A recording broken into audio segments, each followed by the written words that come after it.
darker tones work really well with natural materials, so woods, and they create a very kind of rustic look as well, in combination with wood. Два самых темных цвета из этой категории прекрасно сочетаются с деревом.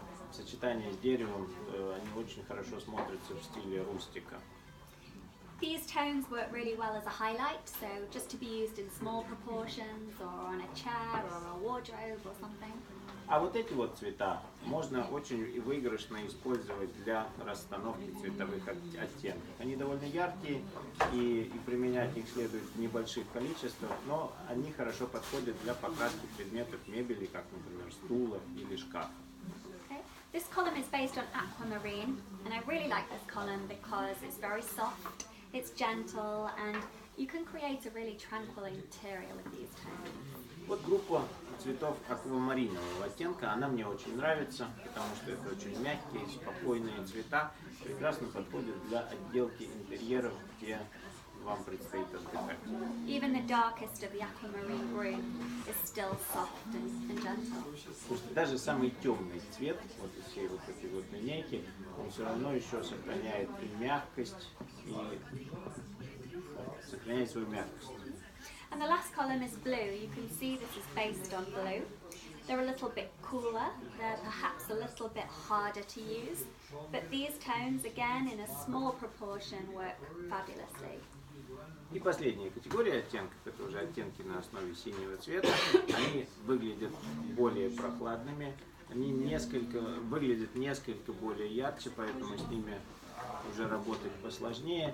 И вот эти вот два цвета, второй и третий сверху, также можно использовать для выделения, для расстановки цветовых акцентов.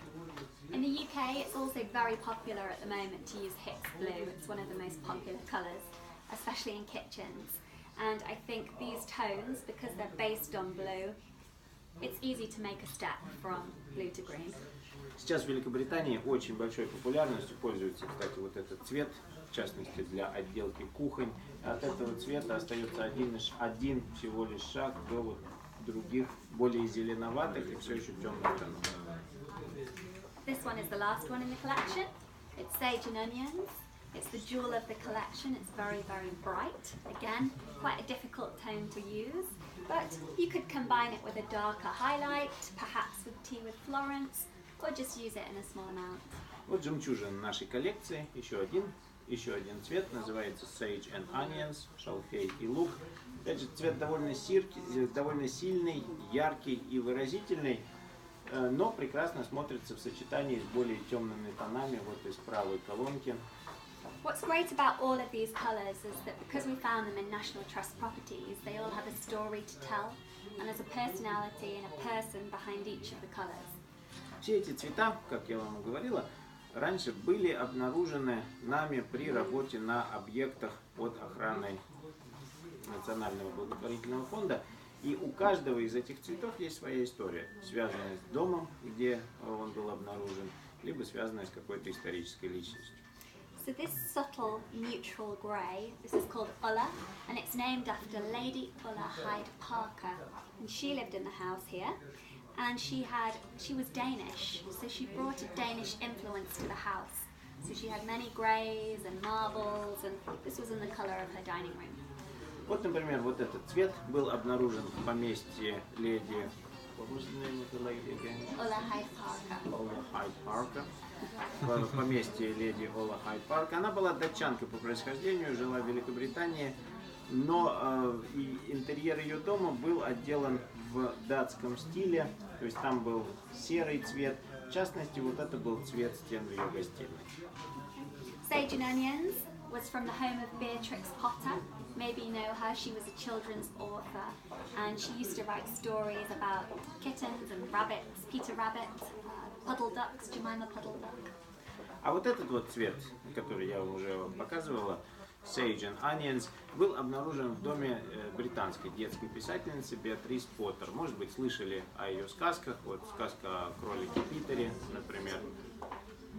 Okay, so Sage and Onions is so named because in the tale of Jemima Puddle Duck, she was asked by the fox to go and get the sage and onions for the stuffing, but little did she know she was the roast duck dinner. Цвет называется Sage and Onions по мотивам одноименной сказки авторства Беатрис Поттер.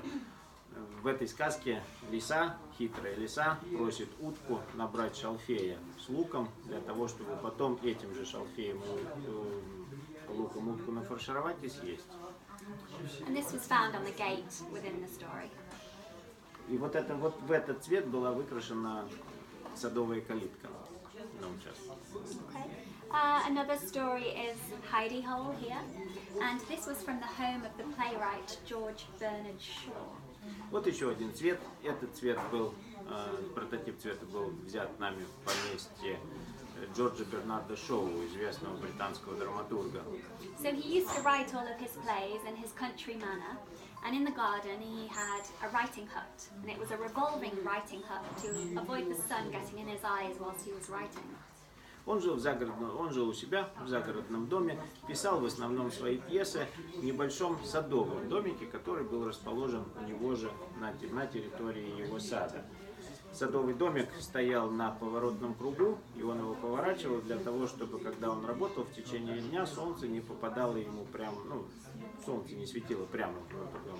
And he used to call the hut London, and when visitors came to the house that he did not want to see, he could say, his housekeeper could say, oh, he's away visiting London. And that is why it's called Hidey Hole, because it's a place where he could hide. Этот маленький садовый домик на поворотном кругу он назвал Лондоном. Назвал он его так неспроста, у него было довольно много докучливых посетителей, и когда они ему надоедали, он говорил своему дворецкому, что я в Лондоне. Дворецкий точно так же отвечал гостям. На самом деле Шоу был вот в этом домике, он там проводил много времени в уединении. Именно поэтому цвет так и называется – уединенное место. So that's just a few stories for you about the colours, but all of the stories are on the back if you're interested to read them. На обороте этой палитры все истории, связанные с этими цветами, они кратко описаны. And I hope you can all find a green because we created this card for everyone.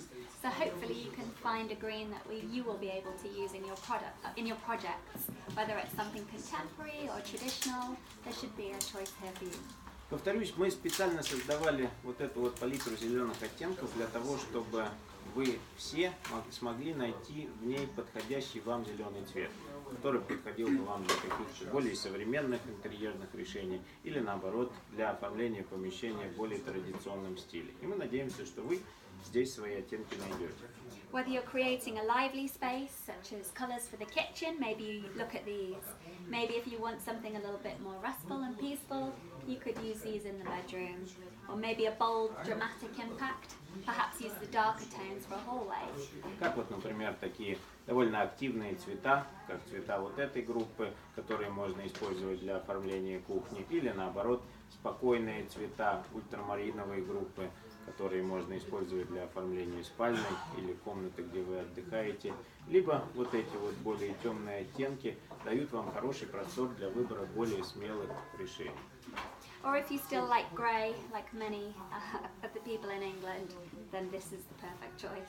Либо, если вы все равно еще питаете склонность к серому цвету, как многие наши клиенты в Великобритании, вот вполне естественный для вас выбор. And that's it. It's green. Thank you. Вот наша коллекция. А вопрос можно задать? Да, пожалуйста.